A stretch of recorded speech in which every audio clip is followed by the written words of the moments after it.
আমি মনে করি যে বাংলাদেশের one of the best bowler Mustafizur Rahman. আমাদের এই মেডিকেল যে ডিপার্টমেন্টটা সেটা অনেক বেশি আনারি, যে জায়গাটাতে আমরা বারবার আমরা অনেক বেশি ট্যালেন্টগুলোকে হারিয়ে, specially thanks to cricket board যে তারা আমাদেরকে মনোনীত করেছেন। আমার সাথে নাসিরুদ্দিন ফারুকও ছিলেন। স্পেশালি থ্যাঙ্কস টু বুলবুল ভাই যে এক্সট্রাঅর্ডিনারি কনফিডেন্স দিয়েছে। আসলে এলিট লেভেল অফ কোচিং যেটা আমরা বলি যে আইসিসির ফার্স্ট লেভেল 3 কোচ, এবং আমরা দুইজনে ওখানে কমপ্লিট করেছি। Personally I am very much motivated because of Bulbul ভাই আমাদেরকে আগে থেকে একটা ইনস্ট্রাকশন দিয়ে রেখেছিলেন।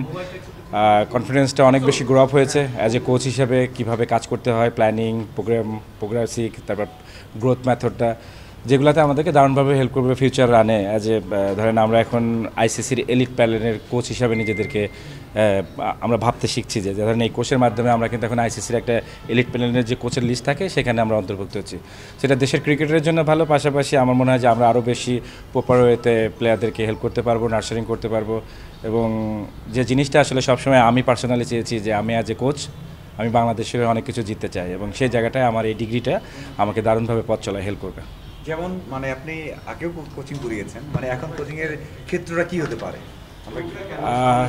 আসলে আমি কোথায় কোচিং করবো না করবো এটা তো ক্রিকেট বোর্ডের বিষয়, বাট যে জিনিসটা হলো আমি এখন মোর কনফিডেন্ট। আমি এখন জানি যে আসলে আমি অ্যাকচুয়ালি কী করব এবং কাদের জন্য করছি, এবং প্লেয়াররা কীভাবে নিজেদেরকে মেলে ধরতে পারে সেই পাথওয়েটা আমরা চমৎকারভাবে আপনার ক্লিয়ার এন একটা ভিউ আমাদের এসেছে, যেখান থেকে আমি মনে করি যে আমি আসলে প্লেয়ারটাকে হেল্প করতে পারবো। যে আমরা পার্সোনাল গোল থেকে শুরু করে টিম গোল, যেটা আমরা সবসময় বলি, প্রত্যেকটা জায়গায় আমরা আমাদেরকে ইনশাল্লাহ নিজেদেরকে মেলে ধরতে পারবো। আমি মনে করি যে বাংলাদেশের one of the best bowler Mustafizur Rahman, এবং আমার কাছে হি ইজ এ বোলার যে আপনার ম্যাচের জয় পরাজয় যে মোমেন্টামগুলো থাকে, যেখানে আসলে নিজেকে দারুণভাবে নিয়ন্ত্রণ করে। এবং আপনি জানি যে আমাদের পেস বোলিং ডিপার্টমেন্টে যদি আপনি দেখেন যে ওভারঅল তারা সবাই আগের থেকে অনেক বেশি অ্যাওয়ারনেস, বাট প্রফেশনাল ওয়েতে যদি আপনি কোনো কিছু ইন্টারন্যাশনালি অ্যাচিভ করতে চান তাহলে যে স্যাক্রিফাইসটা আপনার করা দরকার অ্যাজ এ প্লেয়ার, আমি বলবো যে ফার্স্ট কলটা তার দিক থেকে আসা দরকার।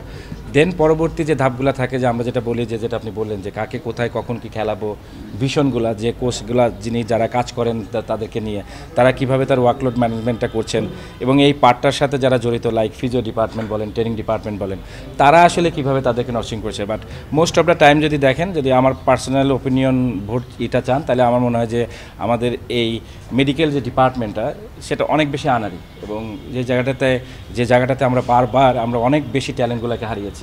বিকজ তার আইডেন্টিফিকেশনের যে জায়গাগুলো থাকে, আসলে প্লেয়ারটা কেন ইনজুরিতে পড়ছে এবং কোন প্রক্রিয়াতে আসলে রিকভারি করে ফেরত নিয়ে আসার যে জায়গাগুলো, সেই জায়গাগুলো আরও বেশি মনোযোগী হওয়া দরকার, এবং প্লেয়ারগুলোর প্রতি অনেক বেশি যত্নশীল হওয়া দরকার।